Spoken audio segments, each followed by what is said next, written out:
JPS Rathore बोले, एक राष्ट्र एक चुनाव भारतीय लोकतांत्रिक व्यवस्था के लिए जरूरी।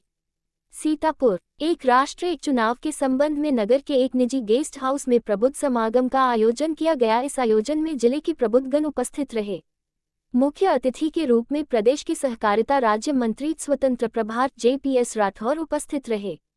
जेपीएस राठौर ने बताया कि एक राष्ट्र एक चुनाव भीमराव अंबेडकर की अवधारणा थी, जिसके लिए उन्होंने भारतीय संविधान में प्रावधान किया था। आजादी के बाद सर्वप्रथम राष्ट्र में विधानसभाओं व लोकसभा के चुनाव साथ में हो रहे थे, लेकिन कांग्रेस पार्टी ने अपनी फायदे की नीति के चलते इन्हें अलग अलग कराया, जिससे देश में बड़ी विसंगतियां हो गई थी। इन विसंगतियों को दूर करने के लिए और बाबा साहेब का सम्मान रखते हुए भारतीय जनता पार्टी के नेता हमारे प्रधानमंत्री नरेंद्र मोदी ने पूर्व राष्ट्रपति रामनाथ कोविंद के नेतृत्व में एक कमेटी बनाई थी, जिसे वन नेशन वन इलेक्शन पर अपनी रिपोर्ट सौंपी है। आज देश के चारों तरफ एक राष्ट्र एक चुनाव की मांग उठाई जा रही है। जल्द ही इस पर एक नया स्वरूप देखने को मिलेगा, जो कि भारत की लोकतांत्रिक व्यवस्था के लिए हितकर होगा। साथ ही जेपीएस राठौर ने ऑपरेशन सिंदूर की सफलता को लेकर भारतीय सेना के शौर्य और पराक्रम की प्रशंसा की। साथ ही उन्होंने कहा कि यदि पाकिस्तान दोबारा हिमाकत करता है तो उसे कठोर जवाब दिया जाएगा। अनिल कुमार जसवानी की खास रिपोर्ट, सीतापुर। आज एक समय की मांग है और माननीय प्रधानमंत्री नरेंद्र मोदी जी ने देश के सभी नागरिकों से अपील की है कि एक राष्ट्र एक चुनाव के इस अभियान में जुड़ें। पहले माननीय पूज्य बाबा साहब भीमराव अंबेडकर जी ने जो संविधान की रचना की है, उसमें विधानसभा के चुनाव और लोकसभा के चुनाव का कार्यकाल 5 साल के लिए निश्चित किया था।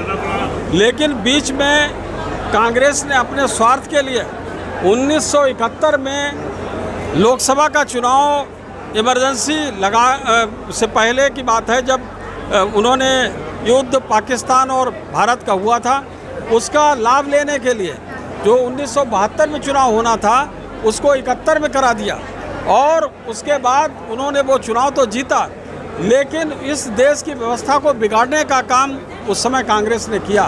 तब से विधानसभाओं के चुनाव अलग समय पर और लोकसभा का चुनाव अलग समय पर हो रहा है। इस व्यवस्था को ठीक करने के लिए माननीय प्रधानमंत्री नरेंद्र मोदी जी ने कि जो अगर कोई विधानसभा या लोकसभा पूरा कार्यकाल नहीं पूर्ण कर पा रही है और वो भंग हो जा रही है, तो अगला चुनाव जो होगा वो जो शेष अवधि के लिए होगा, पूरा 5 साल की नहीं होगा।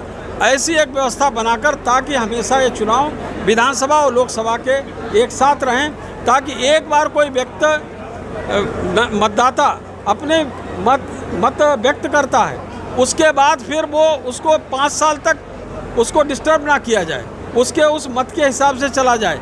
नहीं तो क्या होता, बीच में लोगों को भरा कर उनको लग रहा है कि देश के लोगों का रुझान ऐसा है, तो उसी प्रकार से दूसरा नैरेटिव सेट करके लोगों को मिसगाइड करके अपने तरफ जोड़ने का काम करते हैं। तो एक बार एक चीज़ तय हो जाए, बहुत से ऐसे राष्ट्र हैं जहाँ पर अमेरिका है और बेल्जियम है, जर्मनी है, तमाम ऐसे राष्ट्र हैं, जापान है और इंडोनेशिया है, जहाँ पर इस तरीके से राज्यों के चुनाव और राष्ट्रीय चुनाव एक साथ होते हैं। इस देश में भी इससे समय भी बचेगा, विकास के लिए ज़्यादा समय मिलेगा। हमारा जो 4-5 लाख करोड़ रुपया इस पर खर्च होता है चुनाव पर, वो भी खर्चा हमारा बचेगा। इसको लेकर एक साथ चुनाव। पाकिस्तान द्वारा सीज़फायर का उल्लंघन किया गया है, उससे क्या करना? देखिए, पाकिस्तान तो सीज़फायर का उल्लंघन करने का आदी है, लेकिन उसको सख्त संदेश हमारे सैनिकों ने, हमारी सेना ने दे दिया है। अब जब भी करेगा वो कुछ भी खुरापात, तो पाकिस्तान को जिस तरीके से मुंहतोड़ जवाब दिया गया है, आतंकियों को ठिकानों को ध्वस्त करके उनको संदेश दे दिया गया। जब तक एक भी आतंकी पाकिस्तान में बचेगा तब तक ये ऑपरेशन चलता रहेगा, और अगर इस तरीके की हरकत फिर से की है तो उनको बहुत करारा जवाब, माकूल जवाब हमारी सेना देने के लिए तैयार है। उनकी खुली छूट है।